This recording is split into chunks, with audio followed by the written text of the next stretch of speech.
One.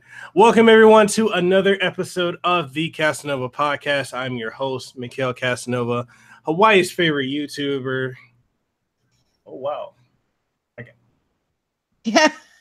I'm hearing background noise. What's going on here? Is that me? I don't think that's me. No. Well, we'll just act like that didn't happen. I hear a truck like where you are. That's not me. I live in New York City, but I live in the back of an apartment building. So the only noise that you really hear with me is the neighbors clumping in and out of the hallway. I hear that day and night slamming the front door, but I don't hear cars because I'm in the back of the building. You're lucky because all I hear is freaking cars. It's not luck. It's by design. I saw this apartment. I was like, ooh, I won't hear traffic. That's pretty nice. See, I'm jealous. Take me. Oh, my landlord's a pain in the ass, though. So, but, I mean, I think in New York City, landlords are probably a pain. I've heard horror stories worse than mine. So. Oh my goodness. But it's a couple with kids, and the husband has like one time he grabbed me by the arm on the street because the subways weren't working, and he was like, let's go here to take this. I'm like, I don't go the same place that you do. I'm like, get off me. Oh my goodness. All right, I guess I could just redo the introduction part because I completely foobarred that. Anyway, you know what? That's what happens when you're live. Like random shit happens. So everybody, I'm Analytical Chick. I have a channel here on YouTube. So if you want to find me, you go to my channel on YouTube. Just type in Analytical Chick in the search, and you will find my channel. I have not been shadow banned yet. And when you go to my channel, if you go to the About tab, that's where you'll be able to find all the other information that you'll want to find about me. Take it away, back to you, Kasanova. Oh, man. So, given that we did the introductions, give us a brief background about yourself.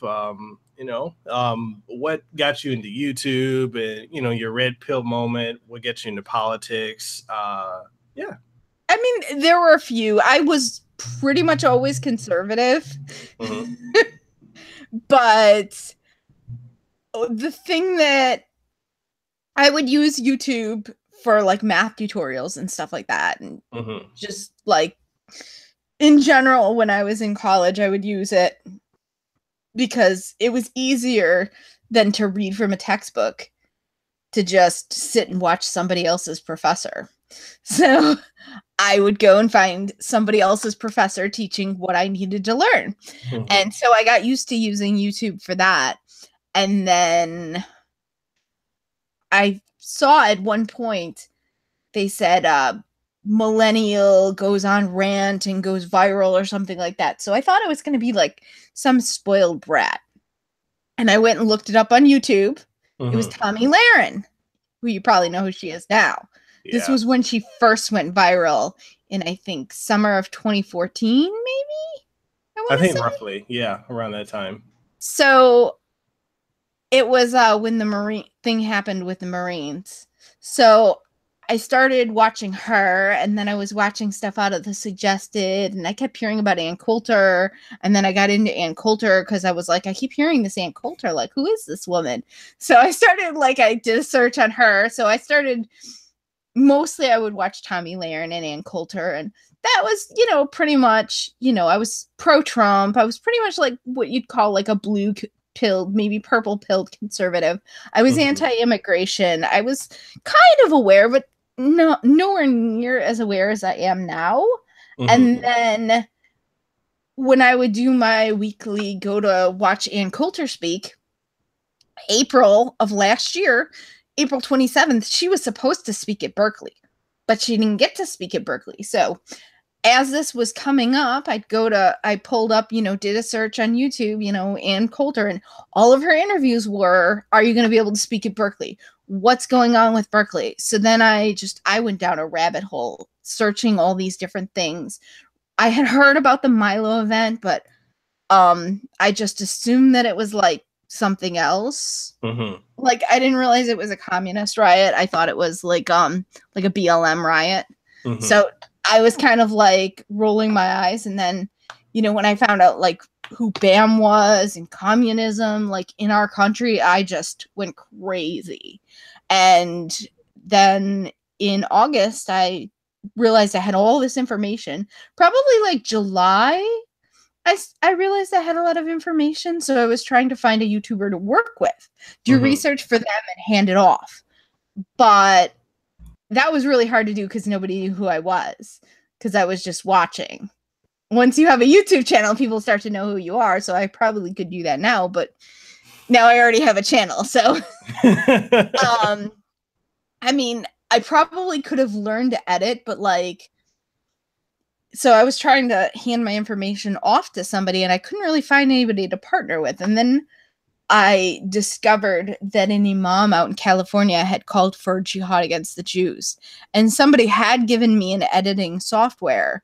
They had given me the name of an editing software and told me like how I can make my own videos. Someone that I was trying to partner up with. So then when that happened, I was just like, that's it. I'm making a channel.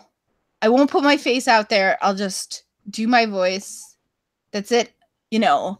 And I stumbled through the video I wanted to make was my third video, but I made 2 videos prior to that because I wanted to lay out background. And the very first video I made was Basic Islam for Infidels, because I wanted to be able to explain like that there's 3 different books, not just the Quran, that there's 2 more that people don't really know about, because that was background for this imam calling for jihad against the Jews. And then another video was talking about this pattern that they all wear, and you've probably seen it. It's like black fishnet over white, and it's called a Fata pattern. So I did a video about that. And then my third video was about this imam calling for jihad against the Jews. And then from there, I just kept making videos. Yeah, it's like once you go down that rabbit hole and it's intoxicating. Like you just keep going and going and going. You find out more, and it's like, how do you get the information out? Like, yeah. Yeah, which is one of the reasons why in some ways my channel hasn't grown as fast as other channels. And I think that's partly because a lot of people, they do a lot of, you know, what's in the news. And yeah, that's true. Everybody's searching for it. So, you know, I do a lot of, I do some news, but I do a lot of like definitions and backgrounds. I'm really good for somebody like you who's just now waking up to politics and still learning. And or if somebody's like trying to give out information to people who don't really know anything, I think my channel is good for that. No, I agree. Definitely. So, but even people who've been around a while, some of them just don't really know a lot of the in-depth stuff. They just, you know, the news and regurgitate what they hear on other channels. Or I've seen a lot of that lately, and it's like some of the people I've actually reached out to be on this show, when I try to talk more in depth to them about different things like George Soros or the Rockefellers, like, and they're like, "Oh, I don't know anything about that," and I'm like, "Oh, okay." Yeah, I learned about George Soros after I learned about BAM. Right? and I feel really stupid. I made this comment, like everybody was commenting, "It's Soros money." And I didn't say anything for a while. I kept seeing it. And then finally I left the comment somewhere. I'm like, I keep hearing everyone, but I don't really know. Like, there's no proof or something. Like, now I'm just like, I laugh at myself because like I understand everything so well. So, you know, when I tried to trace the money for BAM, after I found out who Soros was and who a lot of his organizations were, I was like, you know, facepalm, absolute facepalm. Because when I tried to trace the money for BAM, like you go to BAM and you see like who supports us, and then you go to those sites, and then you start opening in new tabs these sites, and then you start who supports them. And that's actually how I found out about Shitty Poverty Law Center because their name kept coming up when I was tracing all this. Like, it was a total web of every, like, you'd run into the same groups over and over again. They all just give each other money. It's like, George Soros sprinkles it in from the top, and then they just kind of like toss it back and forth. Like when you're in elementary school and you play those games and you just kind of toss the ball around repeatedly. It's kind of like that, but with money. It really is, though. It's NGOs. The people tossing the balls are the NGO, tossing and catching the balls. Those are the NGOs, and the balls are the money. I mean, you're so right, and it's really gotten to this point. Like, you know, I had this conversation yesterday with a friend, and we were talking about World War II, and we were saying they were asking me like, oh, who really, you know, if we were to really break it down, who actually won the war? I'm like, well, if you look at the state of America now, pushing towards communism, and then Russia won the war. Russia is no longer communist, and now the USA is starting to fall to it. Ironies never cease, and we worry so much about all these other countries, and meanwhile we're falling apart, and it makes me so furious. You know, I know I sound like, it makes me so furious. I'm smiling as I say that, but like as I smile and say that, like my insides are like, ugh. You know, and that kind of leads me to my next question. You know, as a conservative, what has been your experience since you started seeing what's going on in America with the manipulation, you know, of the media and the constant attacks on not only our country, but free speech, and even to the point of thought crimes and this unnatural desire for socialism? Like, it's never worked. I don't know why people want that. I mean, I'm horrified. I'm a Gen Xer. So I grew up when I was in elementary school was like the end of the Cold War, like the Reagan era. Mm-hmm. And then when I was in high school, I came into social studies one day and the teacher was like, does everybody know that the wall fell last night? And like half the class knew, like, duh, of course. And I was like, what? The wall fell? And we all knew which wall. I mean, those of us that didn't know that the wall had fallen, we knew which wall. Actually, maybe we didn't. The first, because there's two walls. There was the Berlin Wall, and there was the East-West Germany Wall. So there was two different walls, and I think they fell at different times. So, yeah, I believe they did. Yeah, you're right.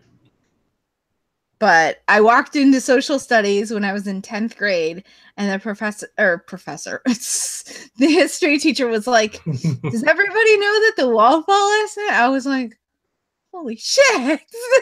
But I mean, you know, the writing was on the wall. Like all throughout the 80s, there were a lot of peace talks, and, you know, USSR Russia, they were starting to like get McDonald's and rock concerts and stuff. So, I mean, you know, I saw like a progression of communism ending in Russia. Not like personally, I wasn't in Russia, but like, you know, we saw it in the news, you know, we learned about it in school. But I was still like, when I was in like 4th, 5th grade, it was still, there were like movies on TV. I remember they had a made for TV movie that was, when I was a kid, television like actually was a real medium. It was a real platform. I mean, not like it was in the 60s when my mom was growing up and they had like one channel and everybody literally, you'd walk down the street in the summer and nobody had air conditioners. And the windows would be open and you could literally like listen to a show while you walk down the street because everybody would have it on. See, this generation can't even fathom that. Well, when I was growing up, that's how I grew up in Buffalo, and that's how the Bills games were. You could literally, you'd walk down the street and like people would be outside with their radios and you could pretty much hear like the whole game while you were walking down the street. So, but yeah, so there was like a made for TV movie about like what it would be like if like people actually survived a nuclear bomb, and you have like all these people with their hair. It was like crazy. And, you know, really my mother shouldn't have let me watch it, but she did. It was not like, I was in elementary school. I think I was in like 5th grade. And my mother let me watch it, me and my sister, and I might have been in 6th grade. Come to think of it, because I lived with my dad in 5th grade and I lived with my mom in 6th grade. So I was probably 6th grade, actually.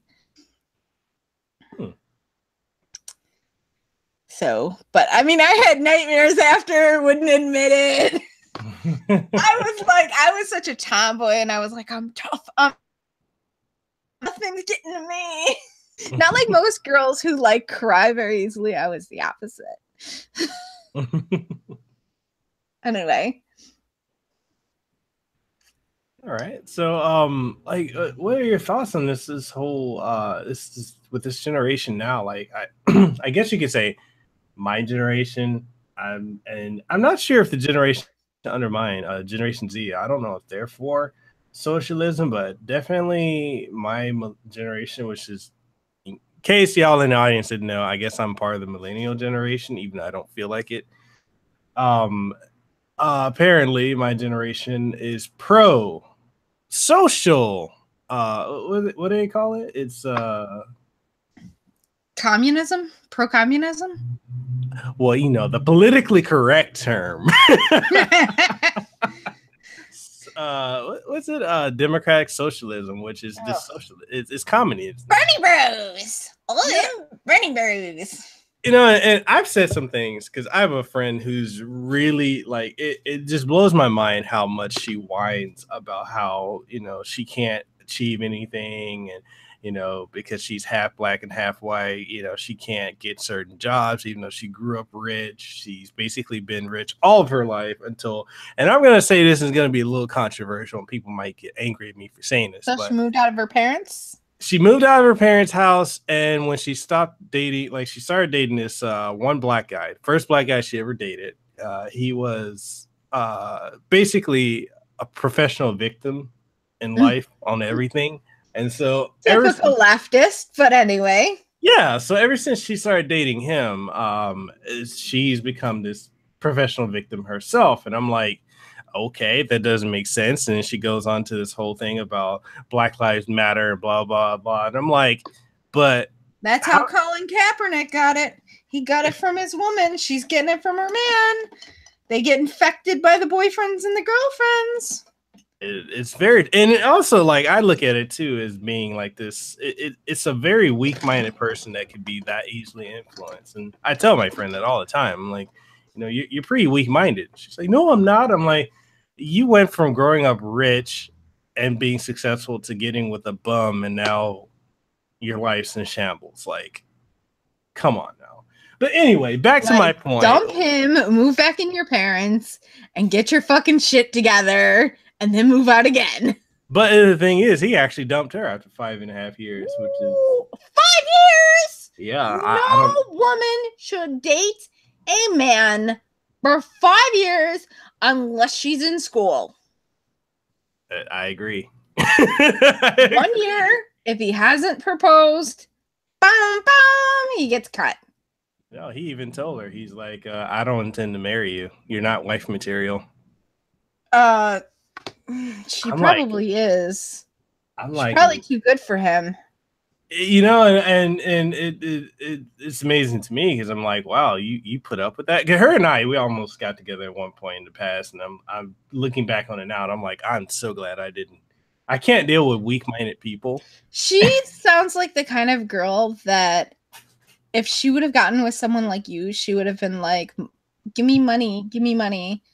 Because she probably is like very dolled up and pretty, and, you know, has to have her fake eyelashes in order, and has to have new mascara all the time, and, you know, makeup and this and hair products, and just, you know, pretty, having my nails done, pretty. New clothes, pretty. Am I right? That sounds like some cultural appropriation right there. No, I mean, I'm thinking this more because you said like she grew up like comfortable from like affluent parents, and just the fact that she's easily swayed, it makes me think that she was spoiled growing up. Yeah, she was. Yeah, she was. Yeah, so my dad was like middle class-ish, upper working class, and my mom was like lower working class. Mm-hmm. So, but my dad could have spoiled me into being like a girly girl, but he didn't do that, which is why I'm like one tough cookie. And it was never in my personality, but even my sister, who was kind of a girly girl, she still didn't get like a lot of girls get from their parents. A lot of girls get really spoiled by their parents, and that's why I think a lot of women are more likely to vote on the left, because they are emotionally led, because they always got what they needed, so they never really developed like logic skills and stuff. It, you know, when girls are highly spoiled, they screw up their life, and then mommy, mommy, daddy, daddy. And, you know, even when they're like in their 20s and their 30s, their parents are like cleaning up their messes. Yeah. And I know a lot of people like that. And it just, I shake I my mean, head. guys too, but I mean, like I used to have this female friend, and I was also friends with her brother, and her brother used to complain to me like, you know, she's spoiled, she gets everything she wants, she gets to like make mistakes all the time and they're forgiven, and he was like put through the ringer, put through the coals. And it was true. Like, when she moved out, her parents bought her furniture and were paying her rent and everything.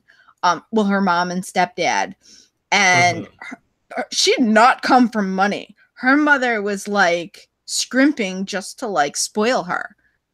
Her mother did not have the money to be doing that. And meanwhile, her brother, and she would like lie and constantly, like her parents, well, her mom and stepdad, I mean, she would lie to them all the time. Like, we'd be going out to a club and she'd be like, well, I'll just say this to my mom. I'll just tell my mom this. And her mom used to be like, keep an eye on her, make sure she had, because it was funny, because like when I was a teenager, everybody didn't want me hanging out with their kids because my parents let me do whatever I wanted. So they thought I'd be a bad influence because I never seemed to have rules, which I really didn't. But then when I was in my 20s, everybody was like, keep an eye on my kid, keep an eye on my kid. Like, they'd pull me aside when their daughter would be in the bathroom, and they'd be like, keep an eye on her, make sure she watches her drink, make sure, you know, make sure this, like, make sure, don't let her go home with, you know, guys, don't let, you know, like, everybody's parents were like, you have such a good head on your shoulders, keep an eye on my kid, keep an eye, please, please, please, be a good friend, please, please. Oh man. So anyway. Oh man. So yeah, like it's definitely like I do agree that it's the people, like boys and girls, that are spoiled, that are for this, you know, this socialism. Let's just call it what it is, communism. Absolutely.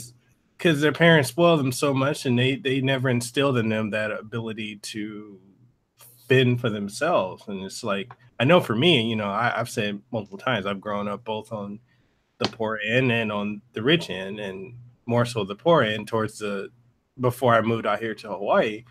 And you know, nothing was ever really given to me, so I had to figure things out. And I did the liberal thing of, you know, being a victim. And then I guess just one day I was like, you know, this shit's not working. So the idea of socialism to me, of you know, redistribution of wealth and or whatever, how they want to put it, theft is what I would call it. Oh yeah, absolutely. I mean, isn't there some expression, communism is great until you run out of everybody else's money?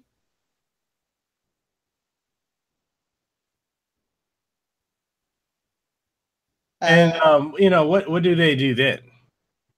Yeah, exactly. Well, You know? then they're poor. That's why these countries, like, everything's great at first when they implement communism, and then, you know, I mean, Venezuela's been like this for like 20 years. It's just getting worse now. I think 20 years, 10, 15 years at least. Yeah. There's another YouTuber. She says Venezuela is her country, but I don't know if she grew up there and then like ducked out or left with her family, or if her family like left before she was born. But she's from Florida. I don't know. You're bigger than me. Maybe you can try to get her on your stream. Her name is Political Avenger. Definitely check her out. Oh, okay. Yeah, definitely. Yeah. She's Hispanic with dreadlocks. She's like, they don't know which category to put me in. Yeah, I've watched a lot of her stuff. I think one of the other YouTubers. Yeah, I think one of the other YouTubers I've worked with, and I'm friends with, Truth or Talk. I think she's friends with her. I'm not sure. Yeah, I used to talk to her, but then like her channel blew up, and so I haven't really. Like, I think she's actually on my Discord server, but she doesn't actually come. I don't think she actually uses Discord. Okay. So I couldn't write to it. I wanted to go ahead and ask you this question, since she's been all over the news lately. Ugh. Come on, don't have that response. I haven't even said her name. I know her name. I know her name. Go on. Okay. So what do you think of Candace Owens? Candace. She's become the face of the current movement, and she's definitely helped to awaken many from the Democratic plantation. However, many on the right thoroughly hate her. And instead of working with her, they choose to put her down or attempt to by bringing up her social. Matter. Even if people wanted to work with her, like, she blocked me, and I didn't tweet at her. I think somebody else may have tagged her in a conversation, which means that she may have seen it, but I didn't directly tag her. But I think they tagged her but like, she completely blocked her. Like, I never like tried to approach her or anything. I made I had made like 1 or 2 videos at that point. The first video I made about her was talking about 1, the fact that screenshots can be faked very easily, and 2, the fact that it's actually illegal to hold children's information. It's illegal to have in your possession personal information of a child below the age of 13. However, somebody said, well, she means teenagers, but she wasn't asking the age of the person that was being submitted. And the information wasn't even being submitted by the person themselves. It was being submitted by third parties, which was, I'm guessing, is also a problem, but I didn't know like where that would fall. But I know for a fact the reason why most of these sites require you to be over at least 13 to join these sites is because there's like a Children's Protection Act, COPA, Children's Online Privacy Protection Act. And it protects the personal information of children under 13.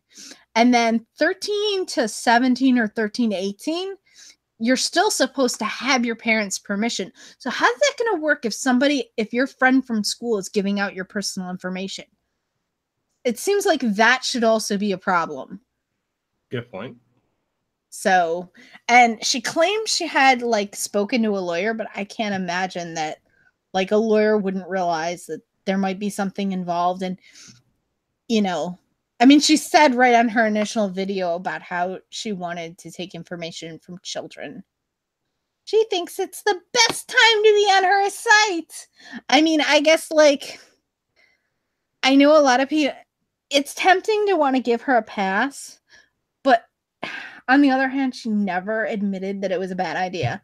All she ever said was, well, it didn't come into fruition, but was it a bad idea? She has never admitted that. That's a good point. So yeah, she hasn't. I know she hasn't. I've been following it very closely. I mean, I'm probably the person who's followed this the most closely behind Tree, which is probably how like I got blocked. I mean, I may have been like the 3rd or 4th video to come out. Well, there were 2 videos before Tree, and then Tree's, which was the one that triggered like a whole bunch of people went on all of her old videos and started tweeting at I knew Mm-hmm. and telling them what was going on. So that's how like it spread like wildfire. Even though a lot of the YouTubers that were doing videos about it were not fans of Tree, there had been this huge blow up because of Rage After Storm. Mm-hmm. And that was like, I think July, right before I opened my channel. So a lot of these YouTubers were not speaking to Tree, but people who follow Tree and also follow those YouTubers, they saw Tree's video, and a lot of people were saying, I tweeted it to this one, I tweeted it to that one. And also people in the comments blew up, and people were putting comments all over any video where Candace had been. So I don't know if you were around in October, but it was really I remember, I think I came across watching her contents around October, November, and I enjoyed it, and I didn't know all this controversy was going on until probably a couple her months ago. content itself is fine, Mm-hmm. but the problem is also when she interviews, I guess she's getting better at this, but one of the other criticisms was that when she would interview, she never knew what she was talking about. And when you complain about it, this guy who is a PR guy but swears up and down he's not her PR guy, but he defends her profusely. His name is Christopher Tyler. He always talks about how she's gaining subs and how she's more popular than people, and people are jealous of her because she's more popular. And it's like, is that all she cares about?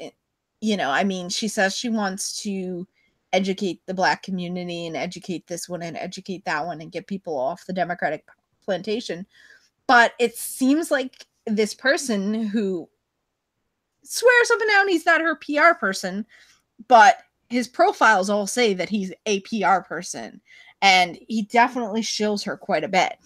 So I suspect he's her PR person and he's lying about it, but I have no proof. He keeps saying that, you know, this is what he's honing in on, her popularity. He's not honing in on anything she wants to do. He's honing in on her popularity. And Yeah, that's I know she just recently got Twitter verified. I was like, oh. Yeah, okay. I saw that. She actually made a second account too. So a lot of people blocked her account, and then she shut down that account, like deleted all of her tweets and made a completely new account and reblocked everyone that she had blocked. I had to go and block her again because after she blocked me, I blocked her because, you know, good for the goose, good for the gander. You know, and I've and just so people know, like I have no horse in this race against Candace or for Candace. Like I'm kind of neutral because I'm just learning a lot of things. I'm riding the anti-Candace horse. Giddy up, horsey! Giddy up! Come on! But dang it, you can't keep up! You can't keep up!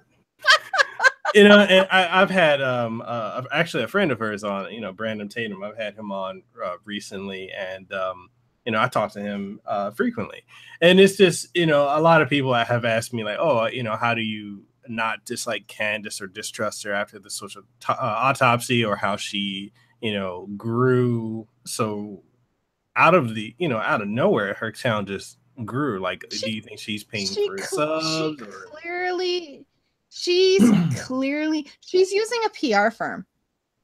Yeah. Clearly, at least one. Yeah. Like at one point she slipped up and she stated that she was mad at Chelsea Handler, I think it was, and she was so mad that the lighting was crap on that video because she was so mad about this tweet that she didn't want to wait for her lighting. Like, wait, what?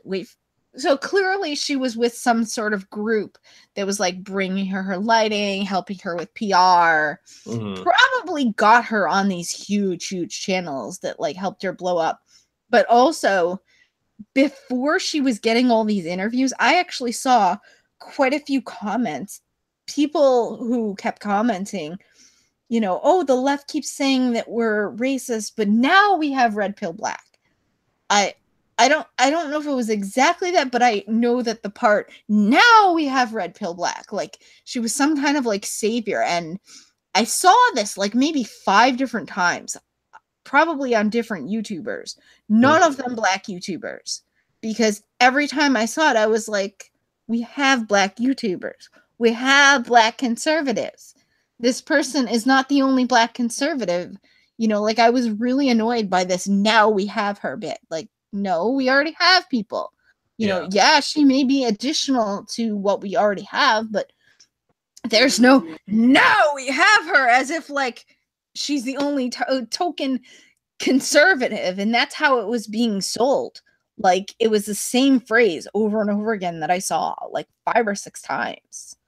And it's being pushed that way still, that she's like the face of this movement. I remember I was speaking to another YouTuber, Truth or Talk, and you know, we were talking about that when I did an interview on her channel, which should be up in the next couple weeks or so. But one of the things she said was, you know, one of the irritations that a lot in the community have is that they're marketing Candace as the only conservative, like you were saying. And yeah, it's like exactly. she's not the first, and or like she's the only black conservative at least. Yeah. Never mind Diamond Silk. Never mind. I mean, I know you're smaller, so potentially people wouldn't know about you, but like, never mind Amazing Lucas. Never mind Brandon Tatum.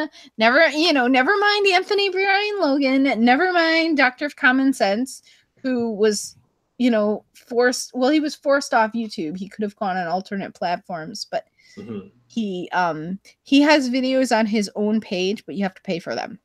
Yeah. So I think most people, I don't know if people are paying for them. I'm not paying for them. So.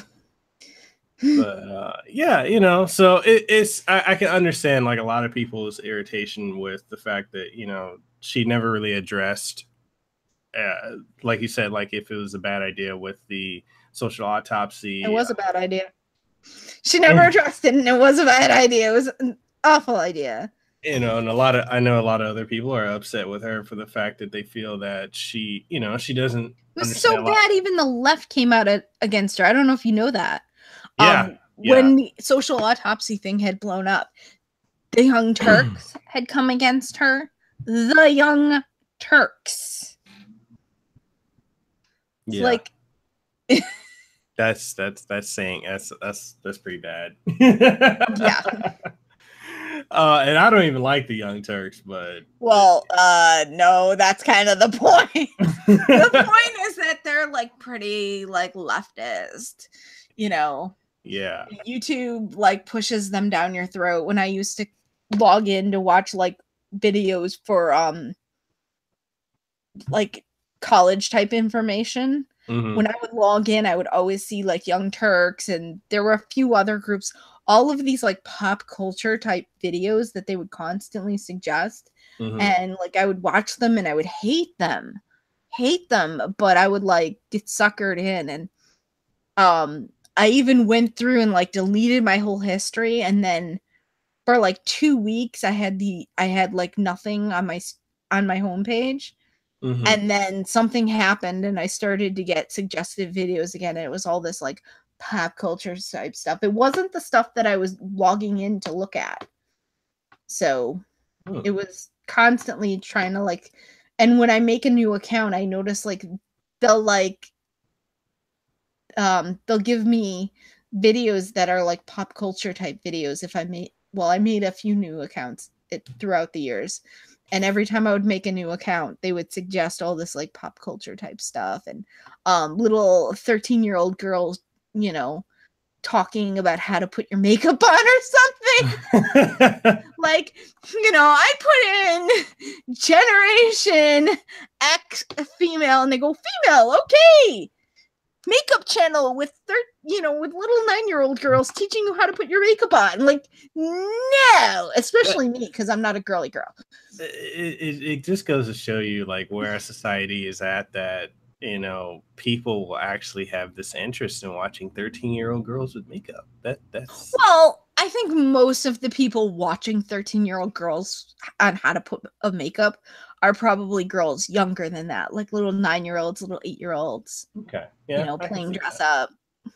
maybe even other 13-year-old girls. Like I think Mackenzie from Dance Moms did makeup tutorials, and I know I got suggested without and it was like a brand new account at one point that I made, and like the first page I remember like one of the videos was, I don't know if they got it from my IP address because I did watch Dance Moms, but it suggested for me to watch a makeup tutorial from one of the Ziegler girls, one of the girls from Dance Moms. There was two sisters that were like pushed as the most, even though they weren't, a lot of people really liked Chloe, another girl on the show, but this is a total tangent, and I'm sure most of your viewers are like, I know my viewership is like 97% male, and I've asked other people in politics, and everybody else is like 80, 90 something percent. So you probably don't have people who know about the Ziegler girls. Maybe one or two. I've never heard of them. Yeah. Yeah, so there was this show, Dance Moms, and it was like, it was a reality show, which of course, you know, these shows are all staged. And they had like these little girls. They started out, they were like 6 to like 10 years old, and then they grew up. And when I stopped watching, I think the show is still on, but I think when I stopped watching was when a lot of people stopped watching. And I think the oldest girls were like 16, and then they were bringing in like a new class. And I was just like, okay, half the girls that I like started with are not watching this. I'm sick of this show. I don't, you know, it's time to just. So. Well, all right. So I know you've got a debate later on today. Yes, I actually do. I'm debating somebody from the alt-right. At least I think I am. I don't know. They might have been, it looked like they might have been ducking out right before I got on this stream. I closed it because I want to be, you know, but yeah, I want to prepare and stuff in case, you know, I am having the debate. But definitely we should do this another time. I'm sure you had lots more stuff to ask me. I mean, I think the last question I was going to ask you, and it could be really quick, was Kanye West said slavery was a choice. What's your take on that? And do you agree with him? And on top of that, Chance the Rapper also said that blacks don't have to be Democrats. What is your take? Final word. So, of course, black people don't have to be Democrats. I watch many, many, many black conservative YouTubers, you know, you, ABL, Amazing Lucas. I used to watch, what's his name? Doctor of Common Sense before he got taken off YouTube. And then he moved to, what was it called? PewTube. But then when he opened his own page, he went off PewTube. So, but I was still watching him even after he got banned from YouTube. I was watching him on PewTube. So, Tree of Logic I watch sometimes, and I'm sure there's even more. So I like Brandon Tatum, although I haven't been watching him because I'm not happy that he hosted Candox. And then what's his name? David Harris Jr.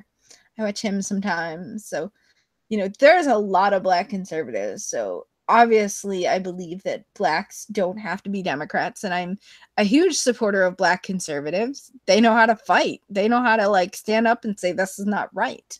So, which some of the white conservatives don't really do as well as the black conservatives. So, but yeah, regarding when Kanye made that comment about the 400 years, I was like, I hated that he made the comment.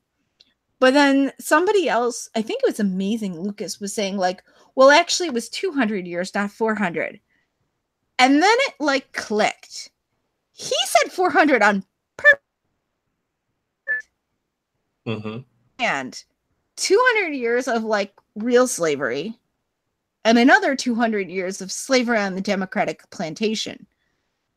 So the last 200 years, he's saying, is definitely a choice. It should have only been 200 is what I think he's trying to say. It should, black people, he's saying, I think, shouldn't have stayed on the Democratic plantation.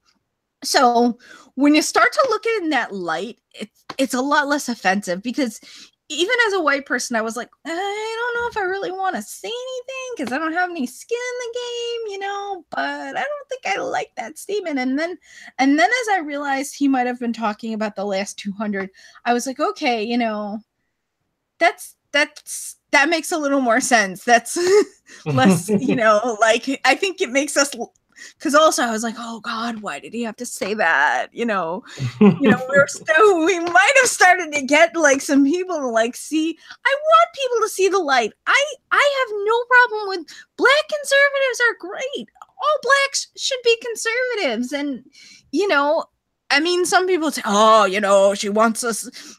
I just want America to be better, and if people become conservatives and commit less crimes and live a better life, more power to them, more power to all of us.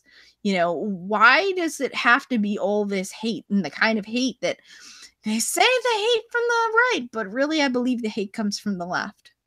That's so hateful.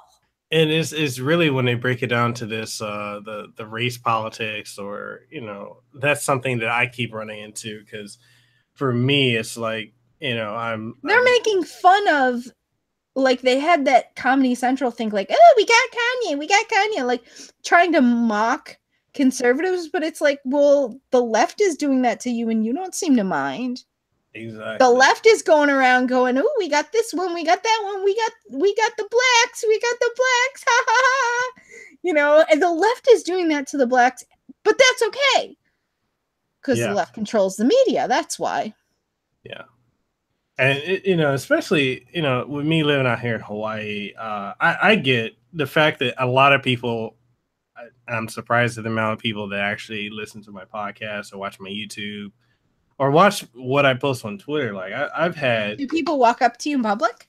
Yeah, I've actually been having that happen lately, where people are bothered by the fact that I'm conservative in a very liberal state, and it's like I get the race politics get thrown at me, like, oh, it's either because I'm I'm black, or I'm Samoan, or I'm Hawaiian, or I'm Jewish, or I'm Native American. Yeah, I'm part Jewish. My dad's side. I didn't know that. Yeah. For all your viewers, I'm actually Jewish. I don't think that came up, but my alt-right doesn't like me. Yeah, so it's just like it's funny. Like I told someone before, I'm like, I feel like I can't win, like, because if they can't You're get you to hate yourself. Yeah, it's like if they can't get you with if you defeat them with logic, the left, the only thing they're gonna fall back on is race politics, and then when you don't forget name calling. It's the Alinsky rule number 5. True. That's very important. True. Call them names. and number 12, which is related, which is pick a target, isolate it, freeze it, and isolate it, and destroy its social network. Exactly. Get everybody to stop talking to people, and so on and so forth. So it's truly it's sad. The left, and a lot of people have been tired of me, harping on the left. I'm like, I'm not really harping on the left. It's just that this needs to be brought to awareness. People need to wake up and stop being manipulated. It's all an agenda. Yeah, absolutely. Absolutely. Oh. Yeah. I want the best for everyone. If everyone, if we're not destroying each other, then it doesn't matter if we create less. Yeah. Right? Mm-hmm. If everyone has, middle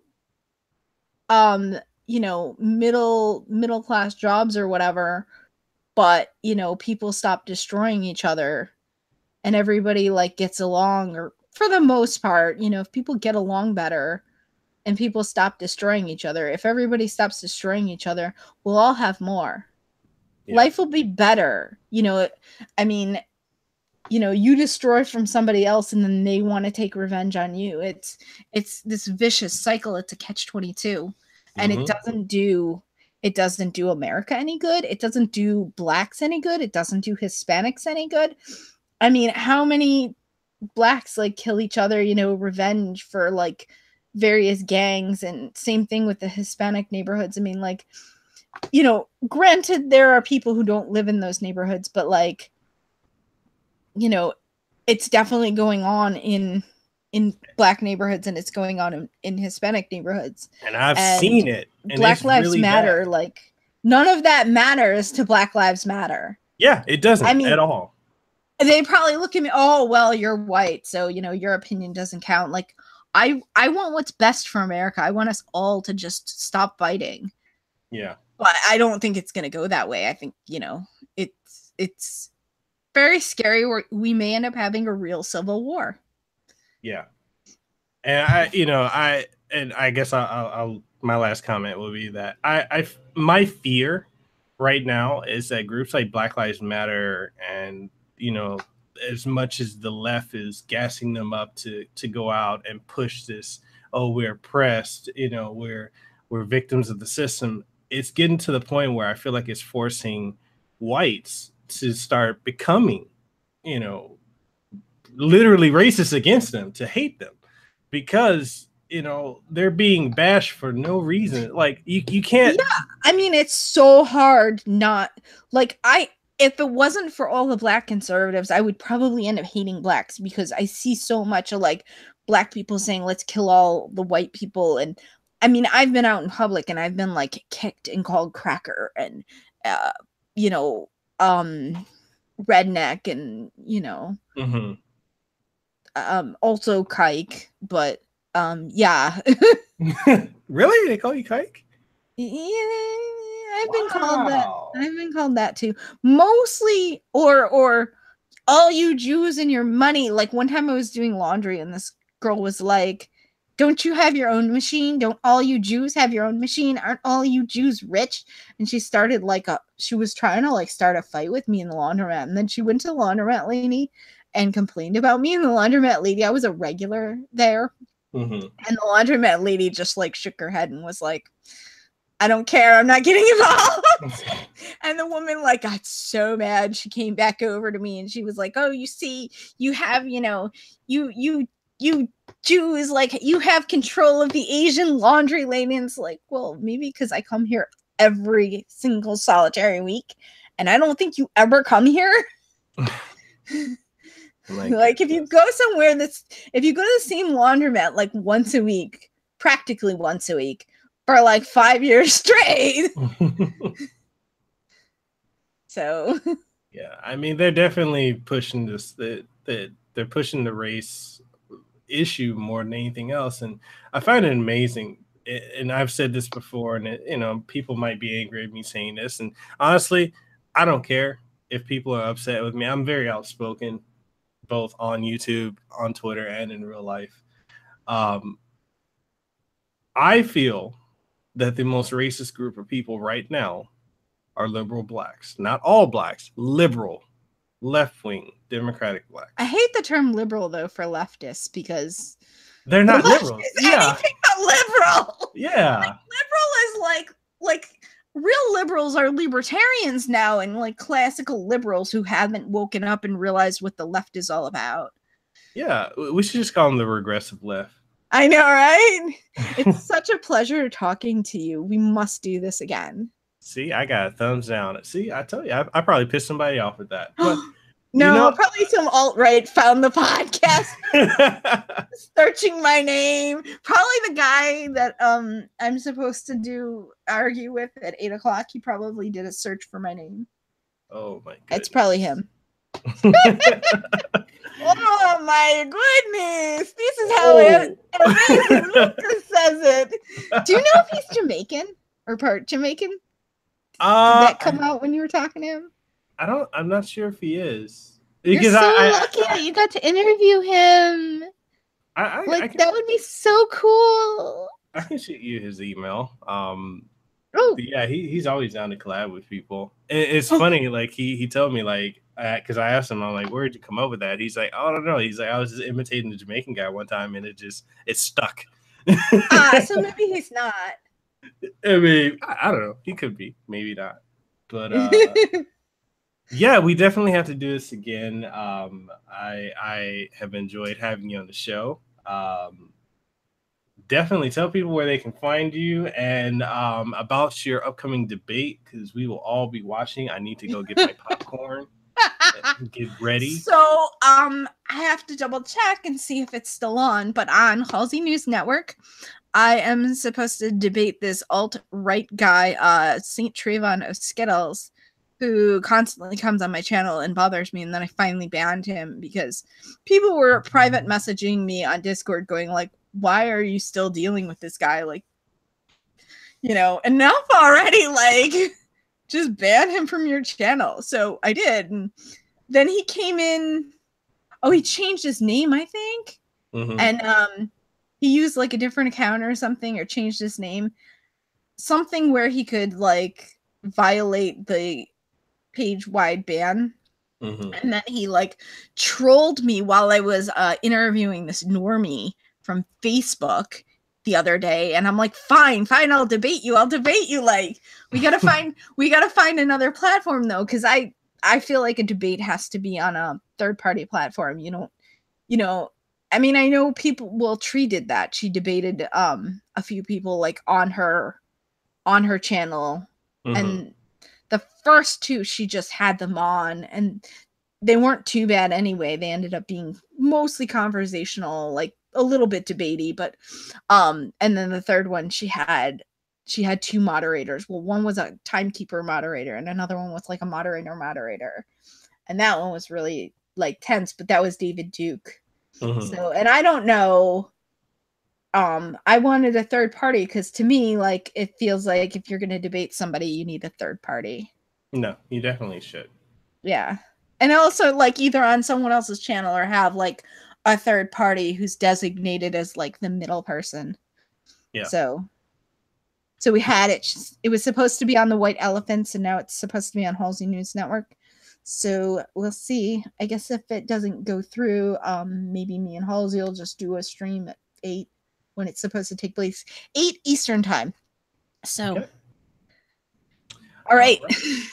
All right. And that being said, that wraps up this, not really an interview, this podcast. I don't know why I said interview. I think I said interview because you said interview at some point in the podcast and it just stuck with me. Kind of an interview chat,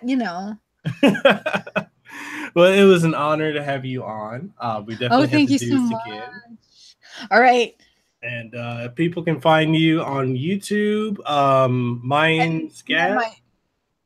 Analytical chick, and then just on my about page is where you can find any of my other social media sites. All right, and I'll leave the links down to her for her description down in links below in the description section. And with that being said, thank you guys for watching. You know what? You just hit over 900 subscribers. Congratulations. Yeah, I did. This morning I did. Congratulations. Thanks for stopping by Mekel's channel. We will see you all next time. All right. See you guys.